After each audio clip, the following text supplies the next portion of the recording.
दूर किसी राज्य में जहां विशाल किले आकाश को छूते थे और नदियां चांदी की तरह चमकती थी, वहां का राजा विक्रमसेन न्यायप्रिय और वीर था। परंतु उसके महल में एक ऐसा रहस्य था जो वर्षों से किसी को नहीं बताया गया था। उसका इकलौता पुत्र राजकुमार अभिषेक एक शराब का शिकार था। भविष्यवाणी के अनुसार जिस दिन अभिषेक सिंहासन पर बैठेगा उसी दिन वो एक राक्षस में बदल जाएगा और पूरे राज्य में अंधकार फैल जाएगा। इस शराब के डर से राजा विक्रमसेन ने उसे महल के एक गुप्त कक्ष में बंद कर दिया, जहां केवल कुछ गिने चुने सेवक ही जा सकते थे। अभिषेक को कभी राजकुमार की तरह जीवन जीने का अवसर नहीं मिला। वो केवल अपनी माँ की कहानियों में महल और उसके वैभव को जानता था, लेकिन उसकी सबसे करीबी साथी थी सुमति, एक दासी जो उसके साथ हमेशा सहानुभूति रखती थी।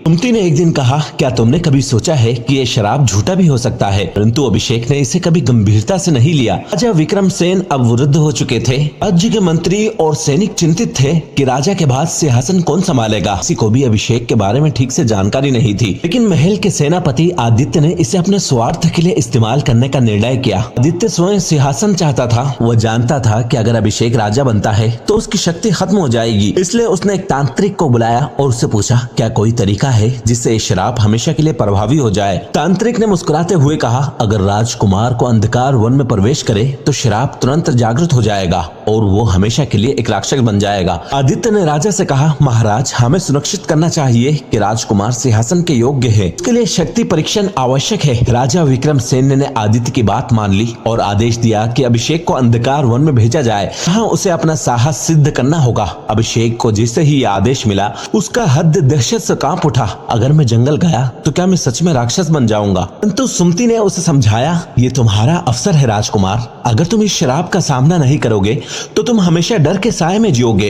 वो मान गया। आधी रात को सुमति और कुछ सैनिकों के साथ वो अंधकार वन की ओर बढ़ा। जैसे ही वो जंगल में प्रवेश कर रहे थे, हवा अचानक ठंडी हो गई। पेड़ विशालकाय आकृतियों में बदलने लगे और एक अजीब सी फुसफुसाहट चारों ओर गूंजने लगी। तभी एक गहरी गूंजती हुई आवाज आई, अभिषेक, तुम्हारा समय आ गया है। अचानक जंगल के बीच एक विशाल छाया प्रकट हुई। उसकी लाल आंखें आग की तरह जल रही थी। अभिषेक ने कांपते हुए पूछा, कौन हो तुम? छाया ने गरजते हुए कहा, मैं वही हूँ जो तुम्हारी आत्मा पर अधिकार जमाने आया हूँ। तुम श्रापित हो और अब तुम मेरे बनोगे। अभिषेक की आंखों के सामने अंधेरा छा गया। उसके शरीर में एक अजीब सी ताकत महसूस होने लगी, जैसे कुछ उसे अंदर से खींच रहा हो। सुमति चिल्लाई और दौड़कर पास के मंदिर से एक दिव्य तावीज उठाकर अभिषेक के गले में डाल दिया। अचानक उसके शरीर में हो रही अजीब हलचल बंद हो गई। वो घबराया हुआ खड़ा रहा, जबकि छाया तड़पने लगी। सुमति आगे बढ़ी और बोली, तुमने राजकुमार को धोखा दिया है। ये शराब वास्तविक नहीं है, बल्कि एक डर का एक जाल था जिसे लोगों के मन में बिठा दिया गया। अभिषेक की आंखें खुली। उसे पहली बार एहसास हुआ कि उसने बिना किसी प्रमाण के इस शराब को सच मान लिया था। छाया ने आखिरी बार एक भयावह चीख मारी और हवा में विलीन हो गई। जब अभिषेक महल लौटा, पूरा राज्य शतबद्ध था।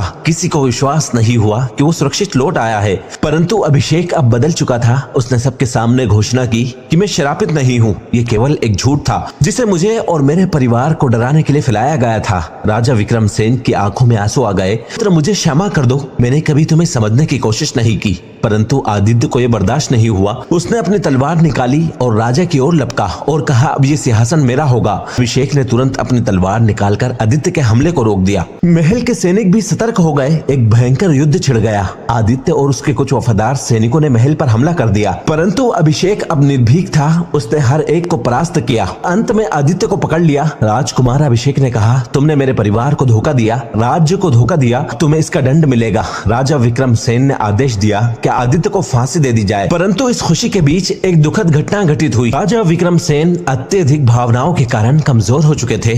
अभिषेक के हाथों को पकड़ते हुए उन्होंने कहा, अब मैं निश्चिंत हूँ, राज्य अब सही हाथों में है। इसके बाद उन्होंने अंतिम सांस ली। अभिषेक ने रोते हुए अपने पिता का अंतिम संस्कार किया। उसके बाद महल में एक भव्य समारोह हुआ, जहाँ राजकुमार अभिषेक को राजा घोषित किया गया। सुमति उसके सबसे भरोसेमंद सलाहकारों में से एक बनी। इस प्रकार एक श्रापित राजकुमार की कहानी समाप्त हुई, परंतु वास्तव में ये एक नए युग की शुरुआत थी।